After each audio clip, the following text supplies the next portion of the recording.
Folks, it's a simple system. You either pay your property tax, or if you don't pay your property tax, the local government's going to confiscate the property, then they're going to sell it for pennies.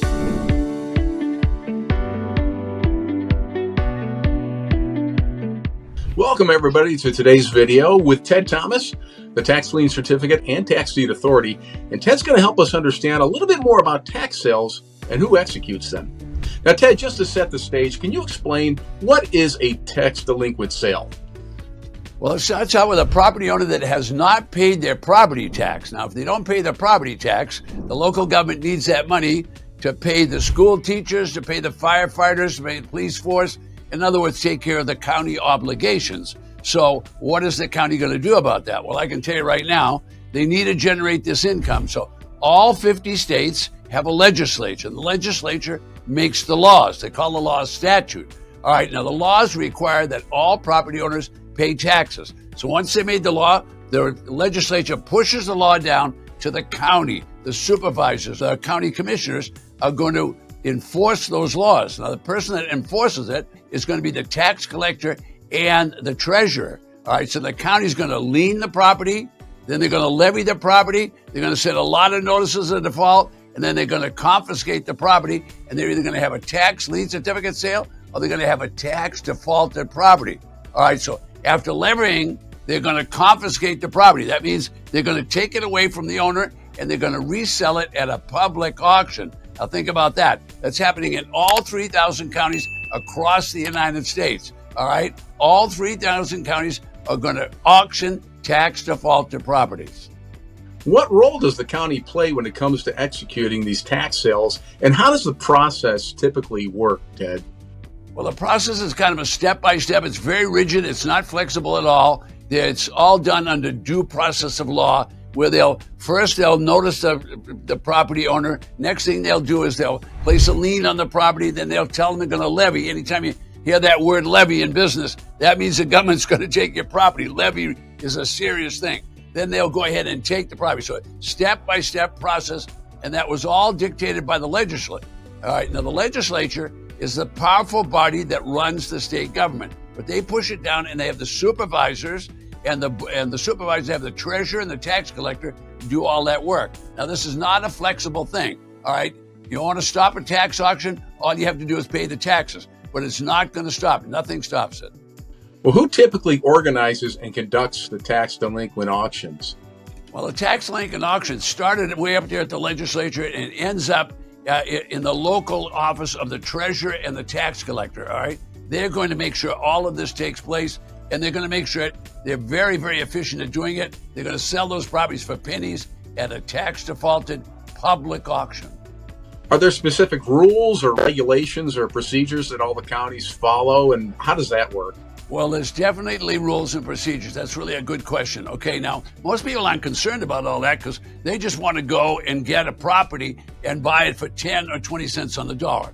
So what really happens is all this business with the legislature and the county and the treasurer, all that, you don't see that happen. And what happens is they put it up on a website so that you can find the list of properties, and they publish it in the newspaper so that you could find out about the property. Then what they do is they have a public auction. Now remember, this is all mandated by law. They can't stop it.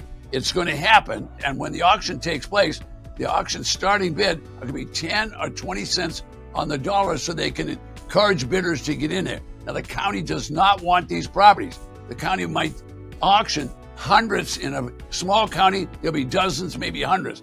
In a large population county, there could be thousands of properties. Let me show you an example.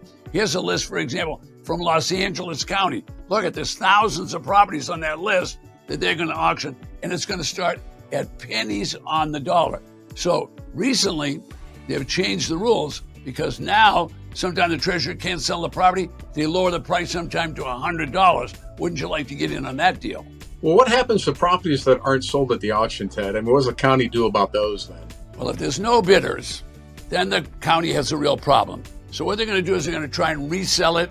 As I said just a second ago, they're going to try to drop the price to get bidding started. They're going to do anything to make something happen. So it's a delinquent auction, a delinquent of property taxes. So the government doesn't have any flexibility there. All they can do is lower the price to get rid of the property. If they can't get rid of the property, they're going to move it to a different list.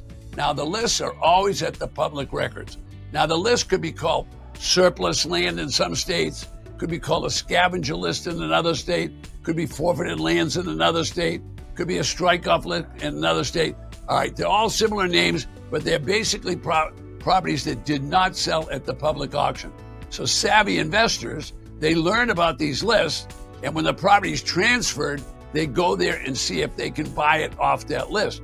Now, why would you wait till then? Because there's no bidding. You can walk into the county office and buy it over the counter, so to speak. So I'm sitting at a table right now, or a desk, all right? So over the counter is what their reference is, and you can buy the property over the counter directly from the treasurer tax collector. Now remember, all of these are public auctions, so everybody in the world can know about it. But that other sale that's taking place on the scavenger list, that's just going to be a private sale. Anybody can walk in and buy. Keep in mind, you're buying an as-is property. As-is means buyer beware. Well, Ted, you've got 30 years of experience doing this, so for all those folks watching who are new to tax sales, what advice would you offer them to understand the roles of the different entities and, where to find their information? Well, they want to find all their information from the public records, okay? The public records are there to protect the people that are buying the properties and to make sure there's no hanky-panky going on. So these are very definite rules that the county is following, and they were pushed down from the legislature, right? So they're just going to follow the rules to sell that property. If they can't sell it, they'll put it on a leftover list and try to sell it that way. The problem is students don't know about this, so I bring it up because if you could purchase for pennies on the dollar at the auction, that would be great. But a lot of people go to the auction and they overbid. They push the prices up. But wouldn't it be nice to know there was a forfeited lands list, there was a scavenger list, and you could go and look on that list also. Now, I've had clients buy on that list for 5 cents on the dollar with no mortgage and no deed of trust loan on the property. All right, so the big key that we're talking about here is research is important. Checking the properties and understanding the bidding process is very easy. It's all done in the public arena. Nobody's trying to hide anything. However, it's your job to know what the condition of that property is and what the condition of the title on that property is. All right, so tax lien certificates and tax deed, it's buyer beware.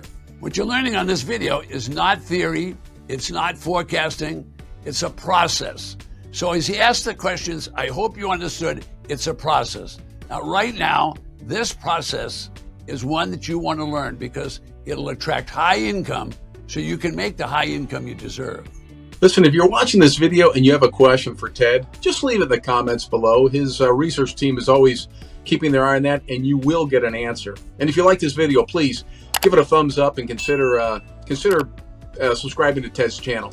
Hey, Ted, one last thing, though. It'd be great to have a list of these auctions, where they're happening and where people can expect to find them. What can you say about that? Well, I can tell you a lot of things about it. There's lots of lists. You can get a list of all the counties in the state that are going to sell properties, and you can get lists of the nationwide list. So there's all kinds of lists. If you just go below me right now, you can find out information about that. Be sure to do that, folks. Go right in the description below, click on the link, and get Ted's free gift. Thanks, Ted.